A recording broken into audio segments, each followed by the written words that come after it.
జాగ్రత్తగా ఉండండి రామన్న, నేను చెప్పేది ఏం లేదు. జాగ్రత్తగా ఉండండి, కేర్ఫుల్గా ఉండండి. ఎట్ ద సేమ్ టైం ఈ హరీష్ రావు గారి కారణంగా గమ్మత్ ఏముంటుందంటే, ఒకసారి హంపీకి పోతారు వీళ్ళందరూ, మీ అందరికీ తెలుసు ఆ స్టోరీ. హంపీకి పోయి పాటలు పాడుకుంటారు, మొత్తము చాలా మంది కలిసి కేసీఆర్ గారిని చాలా అవమానకరంగా మాట్లాడతారు, ఒక పార్టీని వెన్నుపోటు పడదామని డిజైన్ చేశారు. ఇదంతా వీరికి తెలుసు, హరీష్ రావు గారికి తెలుసు. నేను ఆ రోజు సాక్ష్యం ఉన్న హరీష్ అన్న వచ్చి లిటరల్లీ రామన్న చేతులు పట్టుకొని, అరే మామయ్యకి ఎప్పుడు సింక్ ఆర్ సేల్, నేను మామయ్యతోనే ఉంటా అని చెప్పి అక్కడ మాట్లాడుకున్న వాళ్ళందరినీ పెద్దసారి దగ్గర అవుట్ చేసిండి. ఆ తర్వాత పర్యవసానంలో ఈటల రాజేంద్ర అన్న బయటికి వెళ్ళడం.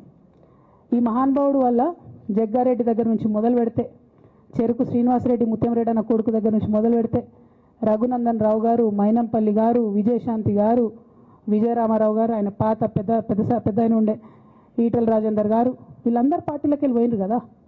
పోలేదా? ఇవన్నీ హరీషన్న చేసినాయి కాదా? ఆనాడు దుబ్బాక ఉప ఎన్నిక ఎందుకు ఓడిపోయినాం? దుబ్బాక ప్రజలకు ఇప్పటికి కూడా గుర్తుంటుంది. వాళ్ళందరూ ఒకటే మాట చెప్తారు, ఈయన సిద్దిపేటకు తప్ప రూపాయి రానియాడు దుబ్బాకకు, ఈయన వచ్చి ప్రచారం చేసిండు కాబట్టి మేము ఓటేయాలని ఓపెన్గా చెప్పారు ఆనాడు ఎన్నికలలో. దానికి ఏం రాపించుకుంటాడు ఈయన పేపర్లల్లో? ఒంటరి పోరాటం చేసి ఓడిన హరీష్ రావు. అసలు ఓడిపోయిందే మీ వల్ల కదా. మీరు మీడియా మేనేజ్మెంట్లో సూపర్, అలా డౌట్ ఏం లేదు. రామన్న యూట్యూబ్ మేనేజ్ చేసి నా మెయిన్ స్ట్రీమ్ మీడియా మేనేజ్ చేస్తాడు, అంతే, అంతకుమించి వేరే ఏం లేదు. నేను రామన్నని రిక్వెస్ట్ చేస్తున్నా, అన్న మీరు కూడా ఆ స్కిల్ నేర్చుకోండి అన్న. అట్లనే ఈటల రాజేందర్ గారు ఉప ఎన్నిక దగ్గరుండి హరీష్ అన్న గెలిపిలేదా అండి ఈటల రాజేందర్ని?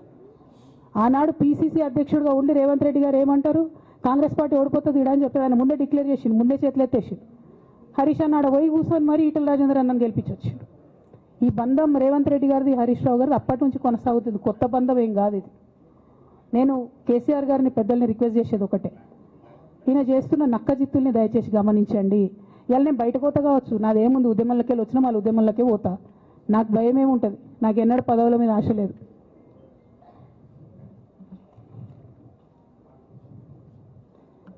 పార్టీ నుంచి వచ్చిన ఎమ్మెల్సీకి స్పీకర్ ఫార్మాట్లో చైర్మన్ గారికి నేను పంపుతా ఉన్నాను రాజీనామా పత్రాన్ని. అట్లానే బీఆర్ఎస్ పార్టీ ప్రాథమిక సభ్యత్వానికి కూడా గౌరవ పెద్దలు కేసీఆర్ గారికి రాజీనామాను పంపుతా ఉన్నాను. దీన్ని మన రావుల చంద్రశేఖర్ రెడ్డి గారికి తెలంగాణ భవన్కి వారికి నేను పంపుతా ఉన్నాను.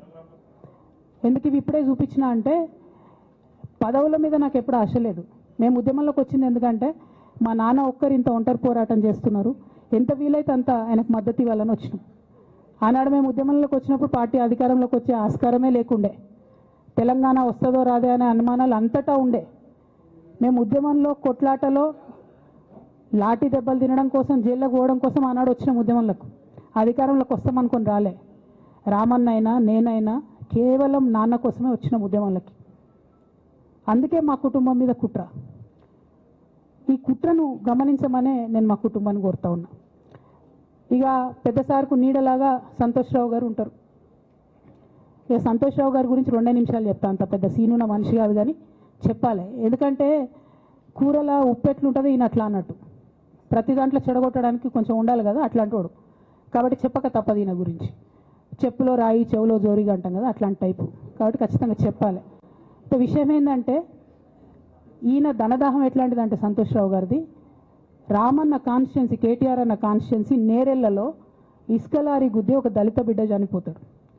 సరే, దాని మీద పాపం అక్కడ ఆ రోజు అందరు యాజిటేషన్ చేస్తే, ఈయన సంతాన అడ్వాంటేజ్ ఏంది, ఈడ కూర్చుంటాడు కదా సార్ దగ్గర, సీఎంఓలకి వెళ్ళి ఫోన్ చేసి అక్కడ ఉన్న పోలీసు వాళ్ళందరినీ ఒత్తిడి పెట్టి 7 దళిత బిడ్డల్ని కొట్టినరండి. 3-4 సార్లు 3rd డిగ్రీ వేస్తే ఇలా 7 కుటుంబాలు కూడా వాళ్ళు ఎందుకు కూడా ఏ పని చేసుకోలేనటువంటి పరిస్థితులలో ఆ దళిత బిడ్డలు ఉన్నారు. అది మొత్తం రాజకీయంగా బ్లేమ్ అంతా రామన్న మీదకి వచ్చింది. ధనదాహమేమో సంతన్నది, నేరం చేసిందేమో సంతన్న, వీడికెళ్ళి ఫోన్లు చేసి ఒత్తిడి చేసి కొట్టిపించిందేమో సంతన్న, చెడ్డ పేరేమో రామన్నకు వస్తుంది. ఈ ఎగ్జాంపుల్ చెప్పడం కోసమే నేను ఈయన గురించి చెప్తున్నా, వేరే ఏం లేదు. ఇక సరే, టానిక్ వీనిక్ ఈ వీటిలో వచ్చిన కేసులు ఏమవుతాయి? రేవంత్ రెడ్డి గారు ఆర్భాటంగా ఒక అనౌన్స్మెంట్ చేస్తారు. ఇంతకుముందు చెప్పిన కదా, మ్యాచ్ ఫిక్సింగ్ ఎట్లుంటుందంటే 1 డే న్యూస్ అవుతుంది, టానిక్లో ఈయన మీద కేసు పెట్టిరని. 3వ రోజు పోలీసు వాళ్ళు ఎఫ్ఐఆర్ కొట్టేసారు. అది మీరు ఇంకా కనుక్కోండి. కాజ్ చేసేసారు, కేసు మూసేసారు. ఏం అండర్స్టాండింగ్ ఉంది, ఎందుకు మూసేసారు? At the same time Harithaharam, తెలంగాణకు హరితహారం అని పెద్దలు కేసీఆర్ గారు పెద్ద కళతోని 230 కోట్లు అక్కడ గోబీ డెజర్ట్ల వాళ్ళు చెట్లు పెట్టి చైనాను కాపాడుకున్నారు. మనం అదే స్థాయిలో తెలంగాణను బాగు చేసుకోవాలని పెద్దసారి